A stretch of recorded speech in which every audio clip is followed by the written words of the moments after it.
السلام علیکم ورحمۃ اللہ وبرکاتہ۔ بسم اللہ الرحمن الرحیم۔ الحمد للہ وکفی وسلام علی عبادہ الذین اصطفی، اما بعد فاعوذ باللہ من الشیطان الرجیم۔ بسم اللہ الرحمن الرحیم۔ وَيَرْفَعِ اللَّهُ الَّذِينَ آمَنُوا مِنْكُمْ وَالَّذِينَ أُوتُوا الْعِلْمَ دَرَجَاتٍ وَاللَّهُ بِمَا تَعْمَلُونَ خَبِيرٌ۔ صدق اللہ العلی العظیم وصدق رسولہ النبی الکریم، ونحن على ذلك من الشاہدین والشاکرین والحمد للہ رب العالمین۔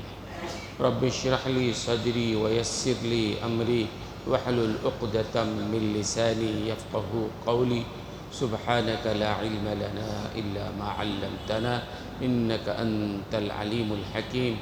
اللہم رب زدنی علما، اللہم انا نسألک علما نافعا، اللہم جنبنا الفواحش والمعاصی والخطایا والزلل ما ظہر منہا وما بطن۔ محترم حضرات، حضور اکرم صلی اللہ علیہ وسلم سے جو دعائیں منقول ہیں، احادیث میں بہت ساری دعائیں ہیں۔ حضور اکرم صلی اللہ علیہ وسلم کی طرف سے جو دعا منقول ہے بڑی جامع ہے، بڑی اہمیت ہے۔ انہی دعاؤں میں ایک دعا آج میں آپ کو سکھانا چاہتا ہوں۔ مضمون وہی ہے جو گزشتہ جمعہ میں نے عرض کیا تھا، جب کوئی بات چل پڑتی ہے، جب تک مکمل نہ ہو تسلی نہیں ہوتی ہے۔ بات کہی جائے، پورے طور پر کہی جائے، مقصد ہمارا یہی ہوتا ہے کہ قرآن و حدیث کے حوالے سے جو بات ہو دل و دماغ میں بیٹھ جائے۔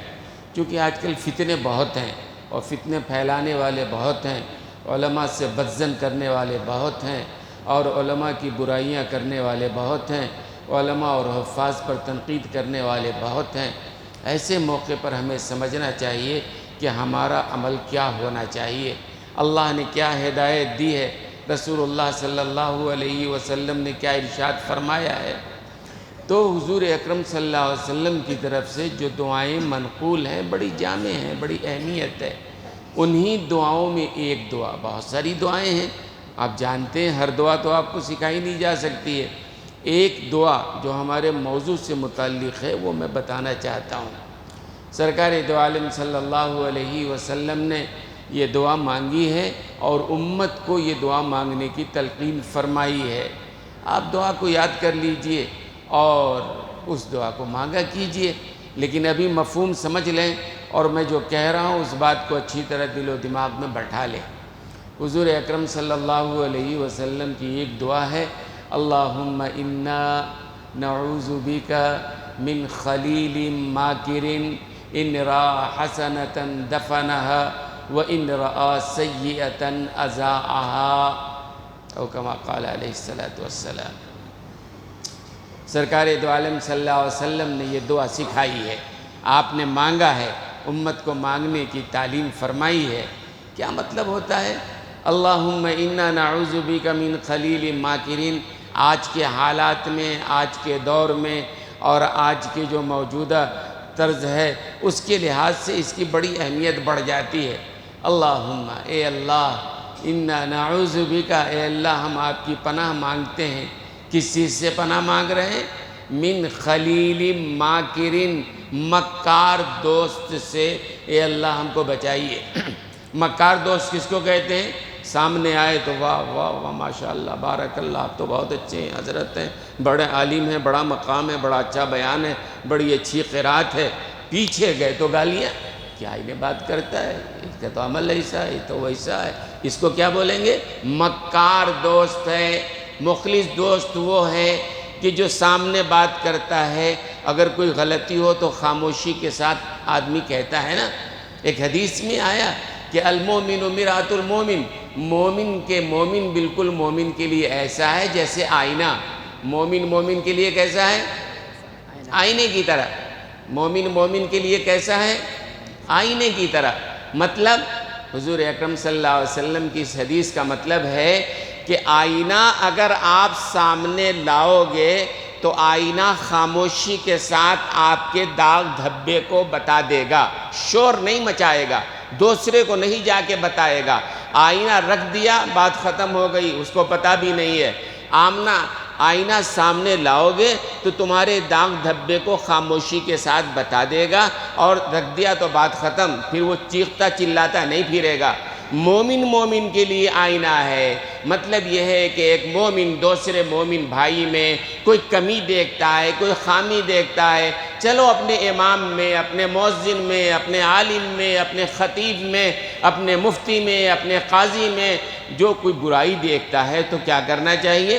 جب عام مومن کے لیے حکم یہ ہے کہ آئینے کی طرح رہو، خاموشی کے ساتھ بتا دو، تو خاموشی کے ساتھ بتانا چاہیے نا، نہ یہ کہ بھونپو کی طرح ڈھول لے کر ساری دنیا میں پیٹتے رہنا چاہیے۔ نہیں، مومن کے لیے آئینہ ہے، آئینہ کی طرح مومن کو مومن کے ساتھ رہنا چاہیے۔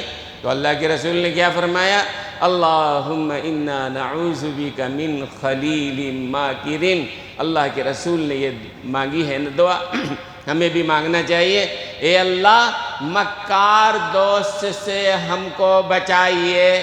مکار دوست کی آگے تشریح کر رہے ہیں حضور اکرم صلی اللہ علیہ وسلم، ان رآ حسنتاً دفنہا، یہاں تنوین تنکیر کے لیے ہے، مطلب کوئی بہت بڑی نیکی بھی دیکھتا ہے اگر کسی عالم کی، کسی مومن کی، کسی حافظ کی، دفنہ چھپاتا ہے اس کو۔ اچھائی دیکھتا ہے اس کے اندر کوئی، بھئی کسی شخص کے اندر کوئی اچھائی ہے، بھئی ہر آدمی میں کچھ اچھائی ہے کچھ برائی ہے، تو اگر کوئی اچھائی دیکھتا ہے تو کیا کرتا ہے مکار دوست؟ چھپاتا ہے اس کو، دوسرے کو پتہ نہ چل جائے۔ مثلا یہ آدمی تہجد گزار ہے، یہ عالم بڑا ایماندار ہے، یہ عالم بڑا متقی پرہیزگار ہے، یہ عالم لوگوں کو صحیح راستے بتاتا ہے، اچھی باتیں کرتا ہے، اگر اچھی باتیں دکھتی ہیں تو کیا کرتا ہے وہ؟ دفنہ، چھپاتا ہے، کہیں کسی کو معلوم نہ ہو جائے۔ بھئی رات ہم نے دیکھا مولانا رات تہجد پڑھ رہے تھے، ایک اچھی بات سامنے آئی، نہیں لوگوں کو معلوم نہیں ہونا، وہ کچھ نہ کچھ چھپانے کی بات کرنا۔ مکار وہ ہے جو لوگوں کے برائیوں کو اچھائی معلوم ہو جائے تو اس کو چھپاتا ہے، دوسروں کو اچھائی کا علم نہ ہو جائے۔ وَإِنْ رَآ سَيِّئَةً أَذَاهَا، اور اگر چھوٹی سی غلطی معلوم ہو گئی، أَذَاهَا، اشاعت کرتا ہے، نشر کرتا ہے اور لوگوں میں پھیلاتا ہے، دیکھو بھئی ایسا ہے ویسا ہے، مولوی صاحب ہیں، عالم صاحب ہیں، فلاں صاحب ہیں، یہ کام اللہ کے رسول نے پناہ مانگا ہے۔ ہمیں بھی پناہ مانگنا چاہیے کہ نہیں مانگنا چاہیے؟ بولو بھائی، پناہ مانگنا چاہیے نا ایسے مکار انسان سے جس سے رسول اللہ نے پناہ مانگی ہے۔ اچھائی دیکھتا ہے، چھپاتا ہے لوگوں سے، لوگوں کو اچھائی کا پتہ نہ چل سکے، برائی دیکھتا ہے، نشر کرنا شروع کر دیتا ہے، پوری دنیا میں بتاتا پھرتا ہے یہ چھوٹی بات کو بڑی بات۔ آج دیکھو بہت سارے لوگ مل جائیں گے، بہت سارے لوگ تو میں غلط کہہ رہا ہوں، کچھ لوگ ایسے ہیں اس فطرت کے جنہوں نے اپنی فطرت یہ گندی فطرت بنا لیا ہے، غلیظ فطرت ان کی ہو گئی ہے، بد دعائیں لیتے پھر رہے ہیں وہ۔ اللہ اور اللہ کے رسول نے تو کہا عالم کی جو عزت نہیں کرتا ہے میری امت میں نہیں ہے۔ اور ایک جگہ فتاوی عالمگیری میں یہ بات ہے کہ من ابغض عالما بغیر سبب ظاہر خیف علیہ الکفر، جو آدمی کسی عالم سے بغض رکھتا ہے اس کے کفر پر مرنے کا اندیشہ ہے۔ کوئی آدمی کسی حافظ سے کسی عالم سے بغض رکھتا ہے تو ظاہر سی بات ہے کہتے ہیں خیف علیہ الکفر، اس کے کفر پر مرنے کا اندیشہ ہے۔ تو یہ حضور اکرم صلی اللہ علیہ وسلم نے دعا سکھائی ہے کہ ہم یہ دعا مانگے، مطلب یہ ہے ہمارا یہ طرز نہیں ہونا چاہیے کہ ہم کسی کے بارے میں، عام مومن کے بارے میں، عالم اور حافظ تو بڑی بات ہیں کہ ان کی اچھائیوں کو ہم چھپانے میں لگ جائیں، ان کے برائیوں کو ہم دنیا میں نشر کرنے والے بن جائیں۔ اللہ ہماری حفاظت فرمائے۔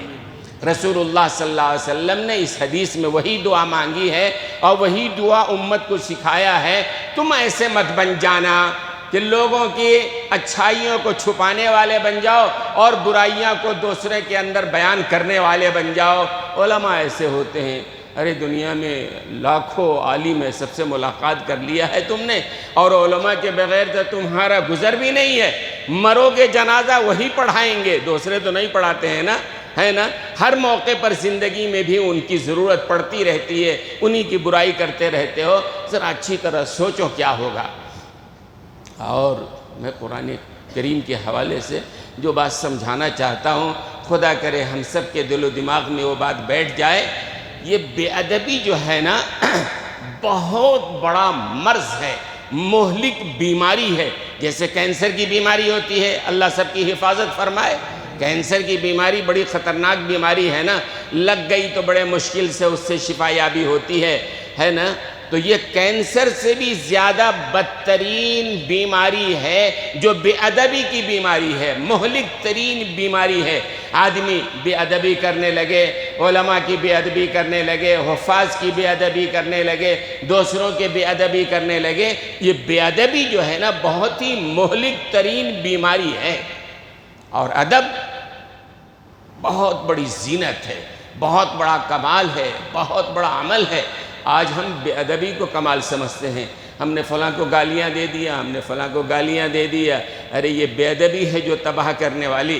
اور وہ واقعہ تو آپ نے سنا ہوگا سیرت کے ضمن میں کہ ابو لہب کے 2 بیٹے تھے، عتبہ اور عتیبہ، اور حضور اکرم صلی اللہ علیہ وسلم کی 2 صاحبزادیوں سے بات ہو گئی تھی، شادی تقریباً طے تھی۔ یہ اسلام سے پہلے کے بعد ابھی اعلان نہیں ہوا تھا۔ اور جب حضور اکرم صلی اللہ علیہ وسلم نے نبوت کا اعلان کیا ہے تو ابو لہب نے دونوں بیٹے سے کہا یہ جو رشتہ طے ہوا ہے محمد کی بیٹی سے جا کے طلاق دے کے آ جاؤ۔ دونوں کا فرق دیکھیے، ایک بیٹا عتبہ جاتا ہے اور جا کے حضور اکرم صلی اللہ علیہ وسلم کے منہ پر گالیاں دے کر طلاق دے کر آتا ہے، دوسرا بیٹا بھی جاتا ہے لیکن ادب کے ساتھ معذرت کر کے اس رشتے سے معذرت ہے آ جاتا ہے۔ پہلا بیٹا جو جاتا ہے حضور کے پاس بے ادبی کرتا ہے تو اللہ کے رسول صلی اللہ علیہ وسلم کے زبان مبارک سے الفاظ نکل جاتے ہیں، اللہم سلط علیہ کلبا من کلابک، اے اللہ اپنے کتوں میں سے کسی کتے کو اس کے اوپر مسلط فرما دے۔ بے ادبی کی وجہ سے طلاق دونوں نے دیا ہے، ایک نے بے ادبی کیا ہے، سرکار کی زبان سے نکلے کتے کو مسلط کر دے۔ فرماتے ہیں لمبا واقعہ ہے، سفر پہ گیا تھا، بڑی حفاظت کے ساتھ رکھا گیا تھا، لیکن رات کو ایک شیر آتا ہے اور جتنے لوگ سو رہے ہیں سب کے منہ کو سونگھتا ہے لیکن کسی کو کچھ نہیں کہتا ہے۔ عتبہ جس نے نبی کی گستاخی کی تھی، بے ادبی کیا تھا، اس کو چیڑ کے پھاڑ کے ختم کر دیتا ہے۔ تو بے ادبی، نبی کی گستاخی، علماء کی گستاخی، حفاظ کی گستاخی، ائمہ کی گستاخی، شاید گستاخی کرنے والے بڑے اپنے آپ کو کمال کے سورما سمجھ رہے ہوں لیکن اپنی تباہی کے لیے اپنی قبر اور گڑھا خود کھود رہے ہیں، وہ ان کے سمجھ میں بات نہیں آ رہی ہے۔ یہ ساحران مصر جو تھے نا، واقعہ ہے قرآن کریم میں کئی جگہ بیان ہوا ہے۔ حضرت موسیٰ علیہ السلام جس زمانے میں مبعوث ہوئے ہیں اس زمانے میں وہاں جادو کا بڑا زور تھا، حکومت خود جو ہے بڑے بڑے جادوگروں کو پالا کرتی تھی۔ حضرت موسیٰ علیہ السلام جب آئے ہیں فرعون کو، جب انہوں نے اللہ کی وحدانیت اور اپنی رسالت کے بارے میں کہا تو فرعون نے کہا تم جادوگر ہو۔ حضرت موسیٰ علیہ السلام نے کہا نہیں، میں جادوگر نہیں ہوں، میں اللہ کا رسول ہوں، اللہ کا پیغمبر ہوں، اللہ نے بھیجا ہے۔ تو فرعون نے یہ کیا، پورے ملک سے 70,000 بڑے بڑے پالتو جادوگروں کو بلایا اور ایک بڑے میدان میں جمع کیا۔ عوام بھی کھڑی ہے، فرعون بھی موجود ہے، حضرت موسیٰ بھی موجود ہیں، اور کہا چلو مقابلہ کرو۔ تو مقابلے سے پہلے وہ 70,000 جو جادوگر تھے فرعون سے ڈیل کر رہے تھے، اگر ہم نے موسیٰ کو ہرا دیا تو ہم کو کیا ملے گا، کتنا انعام ملے گا، کیا کرو گے، ڈیل کر رہے تھے۔ اور جب حضرت موسیٰ علیہ السلام کے سامنے مقابلے پہ آئے فوراً جھک گئے، قالوا آمنا برب العالمین رب موسیٰ و ہارون، فوراً ایمان لے آئے حضرت موسیٰ اور حضرت ہارون کے اللہ یعنی رب العالمین پر ایمان لے آئے۔ علماء نے یہاں سوال کیا ہے یہ 70,000 جادوگر فرعون کے یہ سب پالتو تھے، فرعون نے پال رکھا تھا، اور حضرت موسیٰ سے مقابلے سے پہلے وہ ڈیل کر رہے تھے فرعون سے، اگر ہم نے موسیٰ کو ہرا دیا تو انعام کیا ملے گا۔ اور کیا ہو گیا، چند لمحے کے بعد حضرت موسیٰ کے مقابلے میں آئے ہیں اور سر جھک کے سجدے میں گر گئے، ایمان لے آئے۔ یہ کیا وجہ؟ علماء نے لکھا اس کی وجہ یہ تھی، وہ جادوگر جب آئے ہیں حضرت موسیٰ علیہ السلام کے مقابلے میں، تو حضرت موسیٰ علیہ السلام کی صورت اور سیرت دیکھ کر حضرت موسیٰ علیہ السلام کا ادب و احترام ان کے دل میں آ گیا تھا، اور ادب و احترام کی بنیاد پہ ہی ان جادوگروں نے حضرت موسیٰ سے کہا تھا کہ حضرت پہلے آپ اپنا دکھائیں گے کارنامہ یا ہم دکھائیں؟ یہ ادب ہے، پہلے آپ کریں گے کہ ہم کریں گے؟ ادب۔ علماء نے لکھا کہ حضرت موسیٰ علیہ السلام کا ادب و احترام ان کے دل میں آیا تھا، اس کی وجہ سے اللہ نے ان تمام جادوگروں کو ایمان کی دولت عطا فرما دی تھی۔ اور جب ایمان لے آئے تو فرعون دھمکانے لگا، ہم نے پالا ہے، ہم نے کھلایا پلایا ہے، ہم نے تنخواہیں دی ہے، اور مقابلہ کرنے کے بجائے موسیٰ کے سامنے اور موسیٰ کے رب پر ایمان لے آئے۔ دھمکایا اس نے، وَلَأُصَلِّبَنَّكُمْ أَجْمَعِينَ، سب کو ہم سولی پہ چڑھا دیں گے۔ یہ قرآن کریم کے الفاظ ہیں کہ ہم سب کو سولی پہ چڑھا دیں گے۔ تو ان جادوگروں نے جو انہی کا کھایا پیا ہے، مقابلے میں کیا کہا؟ قرآن کریم میں ہے، 16ویں پارے میں ہے، ان جادوگروں نے کہا فَقْضِ مَا أَنْتَ قَاضٍ، جو کرنا ہے کر لو۔ اور ہمارے حضرت اس کا ترجمہ کیا کرتے تھے، ان جادوگروں نے فرعون سے صاف صاف کہا کیا اکھاڑ سکتے اکھاڑ لو، ایمان لے آئے تو لے آئے، پھانسی پہ چڑھانا ہو چڑھا دو، لیکن ایمان سے ہم پھرنے والے نہیں ہیں۔ اب اتنی بڑی تبدیلی کیوں ہوئی؟ ادب، جو ادب آیا تھا نا دل میں، احترام آیا تھا نا۔ لہذا دوستو اور بزرگوں، اپنے آپ کو بے احترامی سے بچاؤ، اپنے آپ کو بدگمانی سے بچاؤ، علماء کی غیبت اور برائی کرنے سے اپنے آپ کو بچاؤ۔ اگر ٹھیک ہے کوئی عالم آپ کو پسند نہیں ہے، اس سے آپ استفادہ مت کرو، لیکن بدزنی سے، برائی سے اور لوگوں کو بدزن کرنے سے، بدگمان کرنے سے اپنے آپ کو بچاؤ، ورنہ ہلاکت پکی اور یقینی ہے۔ اور قرآن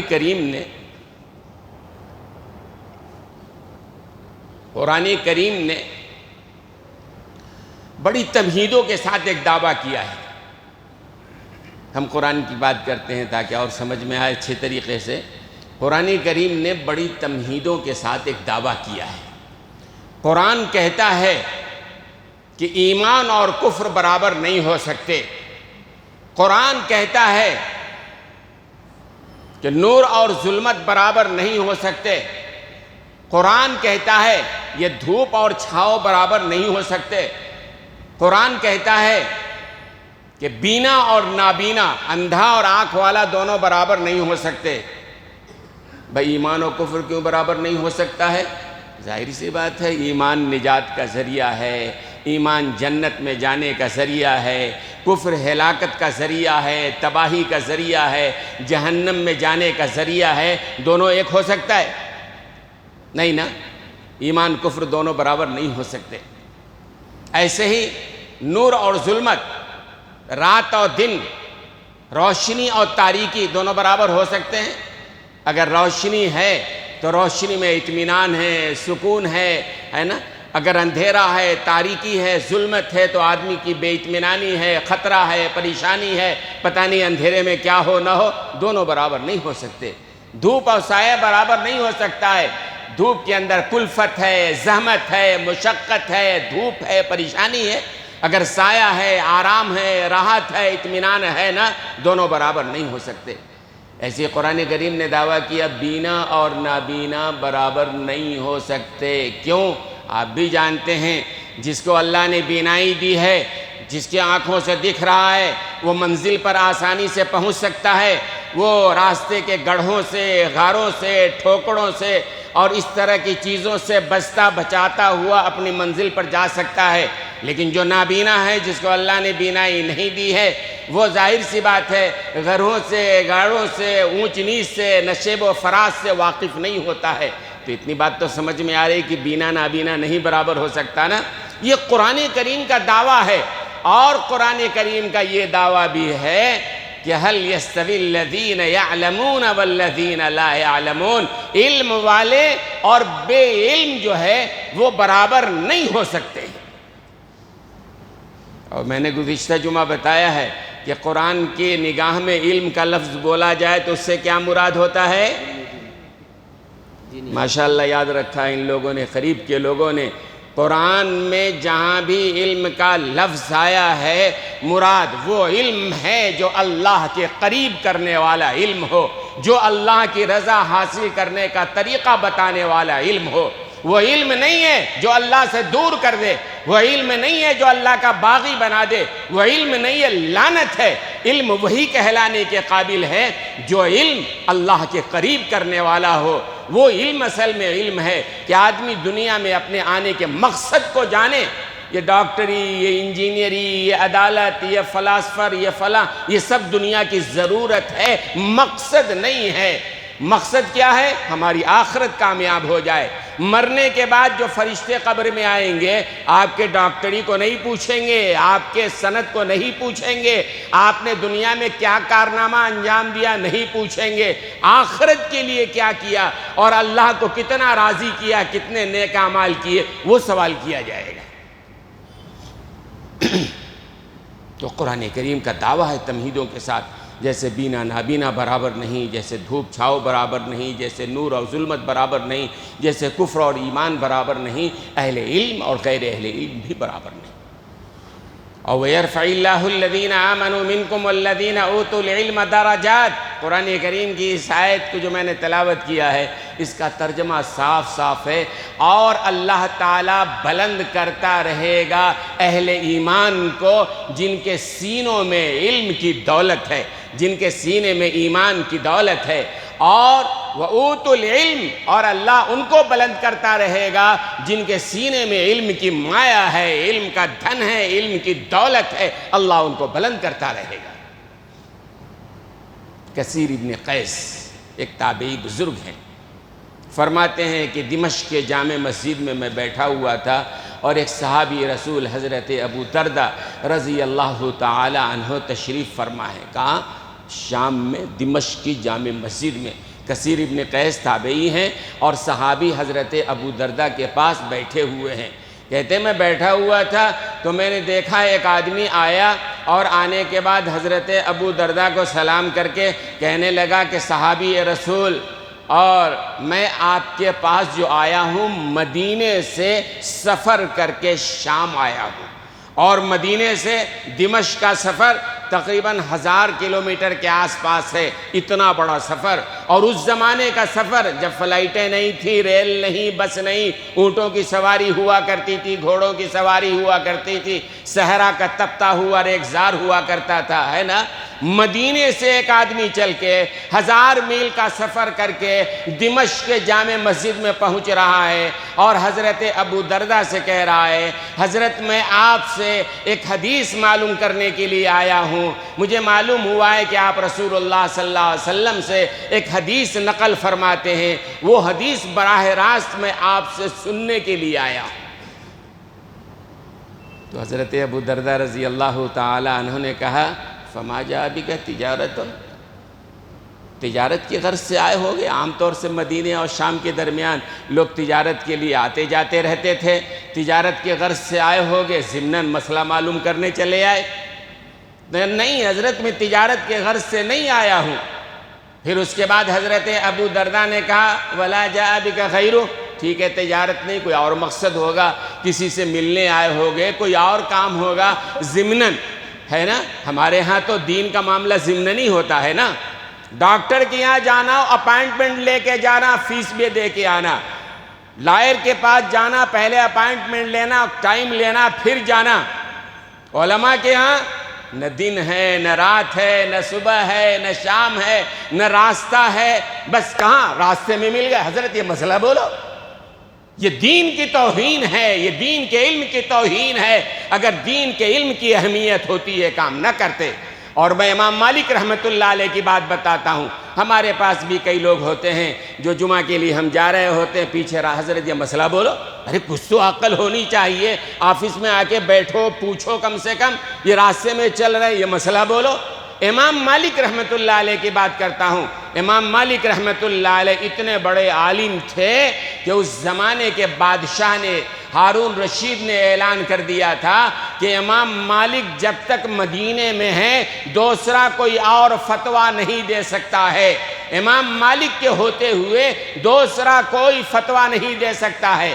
امام مالک رحمۃ اللہ علیہ کا طرز یہ تھا کہ کوئی آدمی اگر راستہ چلتے ہوئے پوچھ لیتا تھا کوئی مسئلہ شریعت کا، حدیث کی کوئی بات پوچھ لیتا تھا، حضرت امام مالک رحمۃ اللہ علیہ اس کو سزا دیتے تھے، کوڑے لگواتے تھے، کہتے تھے تو نے حدیث کی توہین کیا ہے، یہ حدیث کی احترام نہیں ہے کہ راستے میں جا رہے ہیں اور حدیث پوچھ رہے ہو، مسئلہ پوچھ رہے ہو۔ ارے عالم تمہارے سے فیس نہیں مانگ رہا ہے، لیکن علم دین کا صحیح طریقہ یہ تھا کم سے کم اس کے پاس تو جا کر کے اطمینان سے بیٹھ کے پوچھتے۔ راستے چلتے ہوئے مسئلہ سمجھ میں آتا بھی نہیں، بولنے والا کچھ بول رہا ہے، پوچھنے والا کچھ پوچھ رہا ہے، کچھ کا کچھ ہو جاتا ہے۔ تو امام مالک رحمۃ اللہ علیہ ایسے لوگوں کو سزا دیا کرتے تھے جو راستے میں چلتے پھرتے اس طرح دین کا مسئلہ پوچھ لیا کرتے تھے۔ ڈاکٹر ملتا ہے راستے میں تو آپریشن کے بارے میں نہیں پوچھتے ہو کہ ذرا ڈاکٹر صاحب بتا دیجئے کیا ہوا، جبکہ دنیا کا معاملہ ہے وہاں جاتے ہو اور دنیا اور دین کی اہمیت کتنی تمہارے دل میں ہے، کون کی راستے میں مل گیا، مسئلہ بولو بھائی۔ تو امام مالک رحمۃ اللہ علیہ اس کو سزا دیا کرتے تھے۔ ان صحابی کے دل میں اتنی اہمیت تھی علم حدیث کی کہ مدینے سے حدیث سیکھنے کے لیے شام دمشق سفر کر کے جا رہے ہیں۔ حضرت ابو درداء نے کہا کہ بھائی کسی اور کام سے آئے ہوگے؟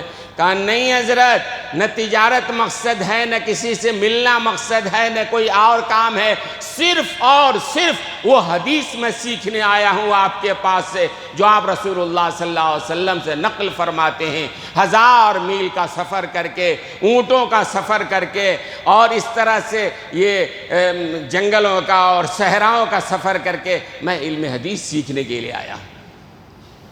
تو حضرت ابو درداء رضی اللہ تعالی عنہ نے فرمایا پھر سنو، حدیث سنایا انہوں نے، من سلک طریقا یلتمس فیہ علما سہل اللہ لہ طریقا الی الجنہ۔ حضرت ابو درداء نے ان کو بتایا کہ سنو، میں نے جناب رسول اللہ صلی اللہ علیہ وسلم سے سنا ہے کہ جو بندہ قرآن کی ایک آیت معلوم کرنے کے لیے، حدیث کا ایک ٹکڑا معلوم کرنے کے لیے، دین سیکھنے کے لیے کسی عالم کے پاس جاتا ہے تو اس کا یہ چلنا اصل میں جنت میں داخلے کا ذریعہ بننے والا ہے۔ یہ ایک ٹکڑا معلوم کرنا نہیں ہے، ایک حدیث کا نہیں، بلکہ سفر کر رہا ہے، یہ سفر اس کو جنت کی طرف لے جا رہا ہے۔ اور حضرت ابو درداء رضی اللہ تعالی عنہ نے حدیث میں ہے کہ میں نے سنا ہے کہ طالب علم، مراد طالب علم دین، مطلق طالب علم بولے طالب علم دین، جب اپنے گھروں سے نکلتا ہے اور گھروں کو چھوڑ کے جب مدرسوں کو جا رہا ہوتا ہے تو حضرت ابو درداء رضی اللہ تعالی عنہ کہتے ہیں میں نے خود سنا ہے جناب رسول اللہ صلی اللہ علیہ وسلم سے کہ طالب علم دین کے لیے فرشتے اپنے پروں کو اس کے قدموں کے نیچے بچھایا کرتے ہیں۔ ہمارے ہاں ہوتا ہے نا، کسی کو اعزاز دینا ہو تو ریڈ کارپیٹ، کوئی بڑا آدمی آ رہا ہے، کسی کو عزت دینا ہو تو کیا کرتے ہیں، ریڈ کارپیٹ بچھاتے ہیں۔ ریڈ کارپیٹ جانتے ہیں نا، عام بات ہے نا، کوئی بڑا آدمی ہے تو اور زیادہ دور تک اور زیادہ ریڈ کارپیٹ عزت دی جاتی ہے اس کو۔ چلو دنیا کا کوئی بڑے سے بڑا آدمی ہے، کتنا 1 کلومیٹر 2 کلومیٹر بچھا لیں گے ریڈ کارپیٹ، ہے نا، اور کیا بچھا لیں گے۔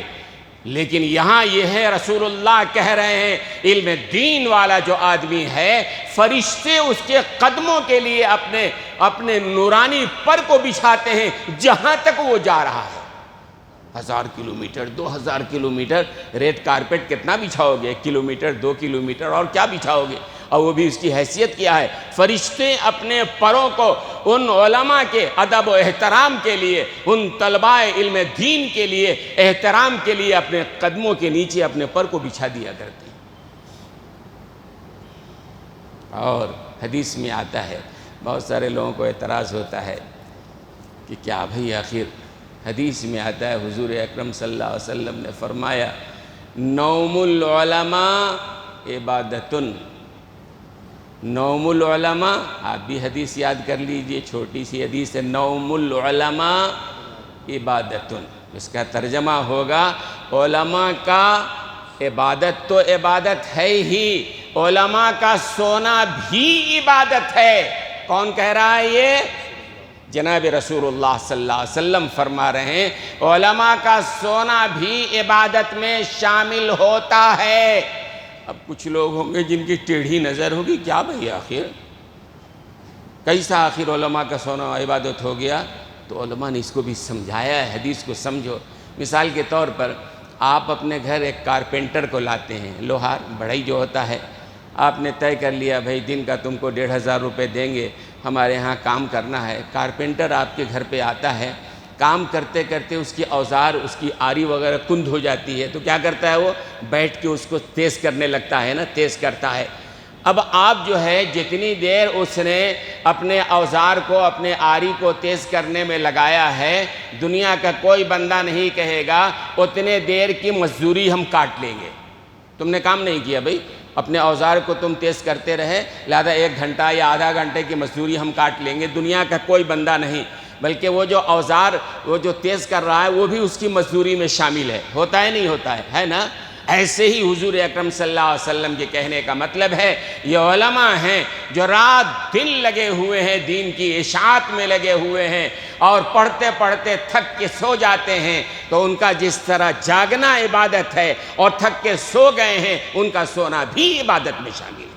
اعتراض کرنا ہے، جاؤ رسول اللہ صلی اللہ علیہ وسلم پر اعتراض کرو۔ میں نہیں کہہ رہا ہوں، میں کہنے والا ہوتا تو آپ ہم پر اعتراض کرتے۔ یہ بات کہہ رہے ہیں رسول اللہ صلی اللہ علیہ وسلم کہ نوم العلماء عبادتن، کسی کو ہضم نہیں ہو رہا ہے، سمجھو اس کے دل میں روگ ہے، مرض ہے، مریض بن گیا ہے، ہضم نہیں کر پا رہا ہے اس بات کو کہ رسول اللہ کی بات اس کے سمجھ میں آئے۔ تو حضرت ابو دردہ رضی اللہ تعالیٰ عنہ نے یہ بتایا۔ اور پھر ایک دفعہ کا واقعہ سناؤں، حضرت ابو ہریرہ رضی اللہ تعالیٰ عنہ صفہ میں پڑے رہتے تھے۔ حضرت ابو ہریرہ کھانا ملا کھا لیا، نہیں ملا نہیں کھایا۔ مدرسوں کا نظام ایسے ہی ہے نا، آج مدرسوں کے لیے سروے چل رہا ہے، اور مدرسوں کو گرفت میں لینے کے لیے، اور مدرسہ آپ ایک بات سمجھیں، دنیا میں بڑے بڑے ادارے چل رہے ہیں، ان کے لیے سروے نہیں ہو رہا ہے۔ مدرسے چھوٹے چھوٹے چل رہے ہیں، لیکن بڑی گہرائی کے ساتھ ان کا سروے کیا جا رہا ہے۔ مطلب دنیا سمجھ رہی ہے یہ مدرسہ ہے جہاں سے انقلاب لایا جا سکتا ہے، یہ مدرسہ ہے جس کو ختم کرو، اور واقعی مدرسہ ختم ہوگا تو دین مسلمانوں سے مٹ جائے گا۔ آئے گا کہاں سے دین؟ کون لائے گا؟ کون آپ کو بتائے گا راستہ؟ وہ جانتے ہیں مدرسے کی اہمیت کو، کچھ نہ کچھ الزام لگا کر یہ ہے وہ ہے فلاں ہے۔ حالانکہ سرکاری اسکولوں کے جو حالات ہیں آپ نے دیکھا ہوگا، دیکھتے ہوں گے آپ، تو یہ ساری چیزیں ہیں، لیکن مدرسوں کے پیچھے کیوں ہیں؟ ان کو معلوم ہے مدرسہ کیا ہے۔ ہر زمانے میں مدرسوں کی مخالفت ہوئی ہے، آج بھی ہو رہی ہے، اور شروع سے صفہ سے جو مدرسہ شروع ہوا ہے الحمدللہ آج بھی باقی ہے، اور قیامت تک یہ مدرسے انشاءاللہ باقی رہیں گے۔ نہ کل کوئی مٹا سکا ہے، نہ کوئی آج مٹا سکے گا، نہ آنے والے کل میں کوئی مٹا سکتا انشاءاللہ۔ یہ مدرسے باقی رہیں گے، اور مدرسوں کا تعاون کرنا دین کی حفاظت کرنا ہے۔ کوئی اگر مدرسے کا تعاون کر رہا ہے، یہ سمجھو دین کو تعاون کر رہا ہے، اور رسول اللہ صلی اللہ علیہ وسلم کی دین کی حفاظت میں لگا ہوا ہے۔ تو حضرت ابو ہریرہ رضی اللہ تعالیٰ عنہ کی بات میں عرض کر رہا تھا، وقت ہے۔ حضرت ابو ہریرہ رضی اللہ تعالیٰ عنہ ایک دفعہ مسجد نبوی سے نکلے، اور بازار میں، وہاں جو مسجد نبی کے آس پاس جو دکانیں تھیں، بازار میں گئے، اور حضرت جا کے زور زور سے کہنے لگے، واہ بھائی واہ، جب تک رسول اللہ تھے بڑا محبت کا دم بھرتے تھے، تلوے دھو دھو کے پیتے تھے، اب مسجد میں حضور اکرم صلی اللہ علیہ وسلم کی وراثت تقسیم ہو رہی ہے، اور تم اپنے دکانوں میں لگے ہو۔ بھئی رسول اللہ کی وراثت تقسیم ہو رہی ہو، اور جو رسول اللہ سے محبت کرنے والے عاشق ہیں وہ تو فوراً جا کے وراثت لیں گے نا، تم یہ دکانوں میں لگے ہوئے ہو۔ بہت سارے لوگوں نے سنا فوراً دکانوں کو بند کیا، کسی نے دکان کھلی چھوڑ دی، سب لوگ بھاگ کے مسجد نبوی میں گئے۔ ان کے ذہنوں میں کیا تھا؟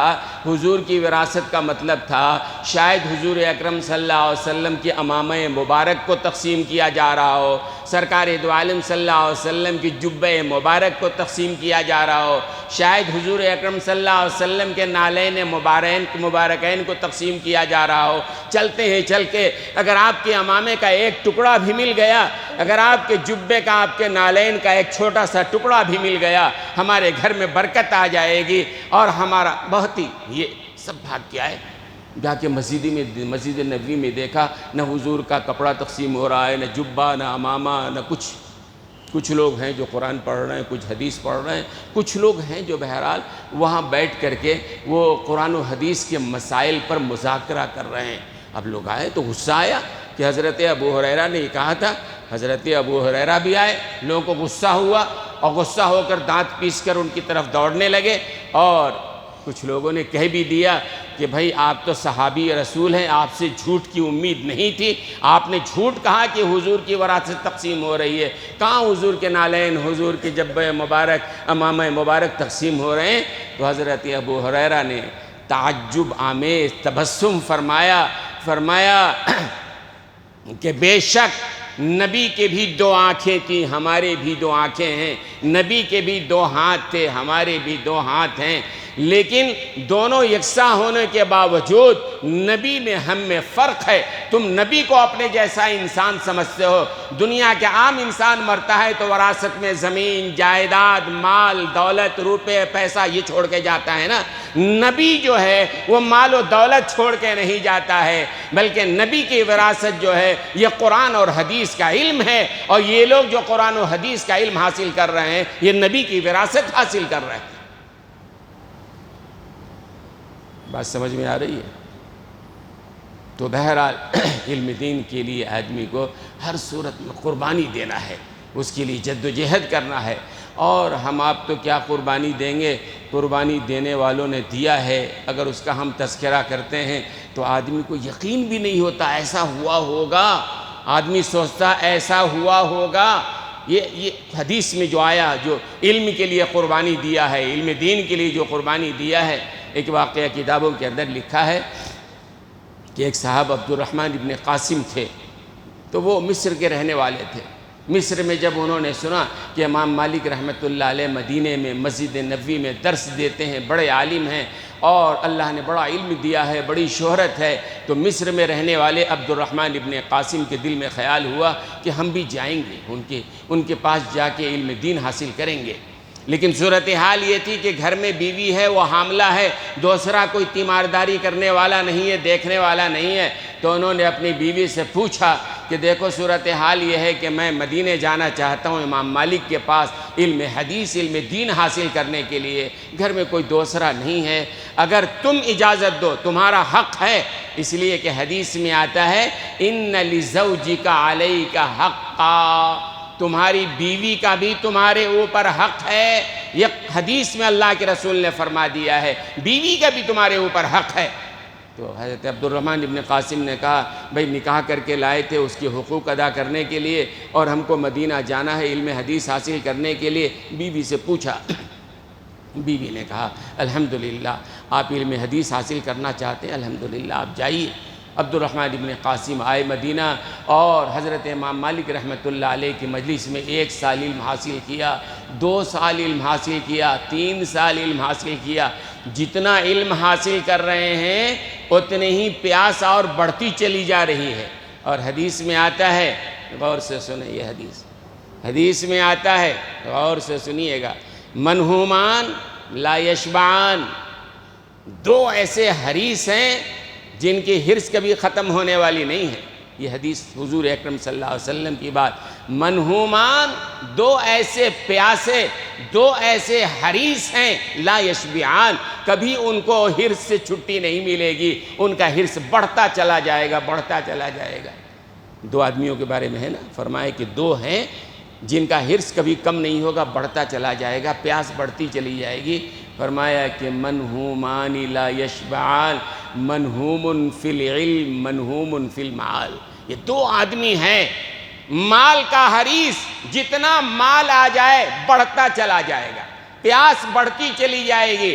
ایک دکان تھا، 2 ہو گیا، پیاس بجھ جانی چاہیے، نہیں 3 پیاس بجھ جانی چاہیے، نہیں 4 پیاس بجھ یہ حدیث میں اللہ کے رسول نے فرمایا منہوم فی العلم اور منہوم فی المال، یہ 2 ایسے حریص ہیں جن کا حرص کبھی ختم ہونے والا نہیں ہے۔ ایک تو مال کا حریص، جتنا مال بڑھتا چلا جائے حرص اس کی بڑھتی چلی جائے گی۔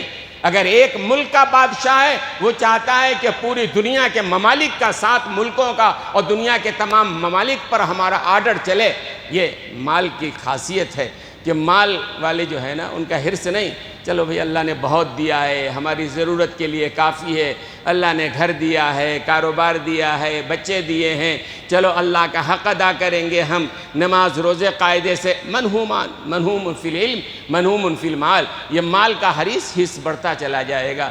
منہوم فی العلم، اور جو علم کا حریص ہے اس کا بھی اس کی پیاس ختم ہونے والی نہیں ہے۔ یہ تو اچھی بات ہے نا بھئی، کسی کا علم ہے، طلب بڑھتا چلا جا رہا ہے، اور قرآن جانے اور حدیث جانے، یہ تو اچھی بات ہے نا بھئی۔ اور وہ مال کا جو حریص ہے وہ بری بات ہے، وہ تباہی کی طرف جا رہا ہے۔ تو عبد الرحمن ابن قاسم نے 3 سال ہو گئے، سوچا بیوی کا حق تھا، تو انہوں نے بیوی کو خط لکھا۔ اس زمانے میں خط لکھا جاتا تھا کہ بھئی شادی کر کے لائے تھے، تمہارے حقوق ادا کرنا تھا، میں یہاں آ گیا، تم نے اجازت دیا ہے، 3 سال ہو گئے اور میری حرص اور بڑھتی چلی جا رہی، پیاس اور بڑھتی جا رہی ہے، میں اور کچھ دن رہنا چاہتا ہوں، اگر تم چاہو تو میری زوجیت سے نکل کر کسی اور کی زوجیت میں جا سکتی ہو، اجازت اختیار دیا۔ تم اگر ہمارے نکاح میں رہنا چاہو الحمدللہ، اگر جانا چاہو تم کو میں اختیار دیتا ہوں، جا سکتی ہو، یہ کہا، خط لکھا۔ بیوی جو ہے بڑی وفادار تھی، اس نے جواب لکھا، میرے سرتاج، اللہ نے جب میرا مقدر آپ کے ساتھ وابستہ کر دیا ہے تو پھر جو ہو بہرحال کسی اور کے در پہ جانے کی ضرورت نہیں ہے۔ اگر آپ نہیں بھی آئے، اگر آپ کا انتقال بھی ہو گیا اس راستے میں، کل قیامت کے دن اللہ سے ہم کہیں گے کہ حدیث کے اوپر جو قربان ہو گیا ہے اس کی زوجہ ہوں میں، اور زوجہ حدیث ہوں، شہید کی بیوی ہوں میں، یہ میرا مقام کیوں محروم کر رہے ہیں؟ تو عبد الرحمن ابن قاسم نے کہا، بیوی کا جب اتنا ایمان افروز اور اتنا پختہ خط آیا تو میں نے علم شروع کیا سیکھنا۔ 3 سال کے بجائے 4 سال، 5 سال، 6 سال، 16 سال، 17 سال امام مالک کی مجلس میں بیٹھے ہوئے ہیں۔ ایک دفعہ ایک مصری نوجوان آیا، احرام باندھے ہوا ہے، اور امام مالک درس دے رہے ہیں، تو مسجد نبوی میں جا کے اس نوجوان نے پوچھا، افیکم عبد الرحمن ابن قاسم، آپ کی اس مجلس میں، محفل میں عبد الرحمن ابن قاسم کوئی ہیں؟ تو حضرت امام مالک نے فرمایا کہ ہاں بھائی وہ فلاں صاحب ہیں، وہ عبد الرحمن ابن قاسم وہاں بیٹھے ہوئے ہیں۔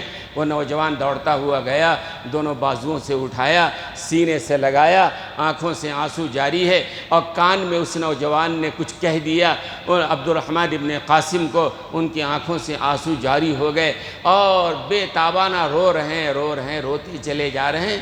اس کے بعد امام مالک رحمۃ اللہ علیہ نے کہا، عبد الرحمن کیا ہوا؟ کیا گھر سے کوئی غم کی خبر آئی ہے؟ کیا ہوا ہے؟ کچھ تو بتاؤ، کیوں رو رہے ہو؟ ہم تمہارے غم میں شریک ہوں گے۔ عبد الرحمن ابن قاسم کہتے ہیں، نہیں حضرت، میرے اوپر قابو نہیں ہے، میں کیا بتاؤں، کیسے بتاؤں؟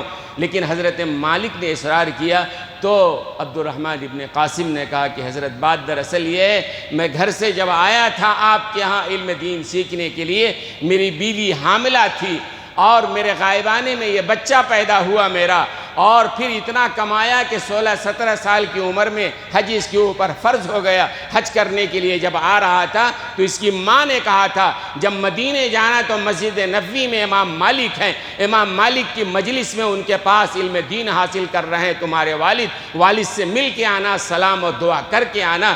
اب یہ 16-17 سال کی امنگیں ہیں، جس بچے کے لیے میں تڑپتا تھا وہ سینے سے لگے گا تو رونا آئے گا نہیں آئے گا؟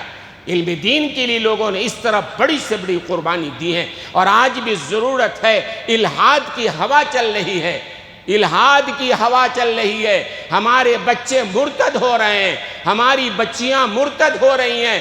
غیروں کے ساتھ جانے کا مطلب مرتد ہے، ارتداد کی ہوا چل پڑی ہے، اور اس کو ہوا دی جا رہی ہے۔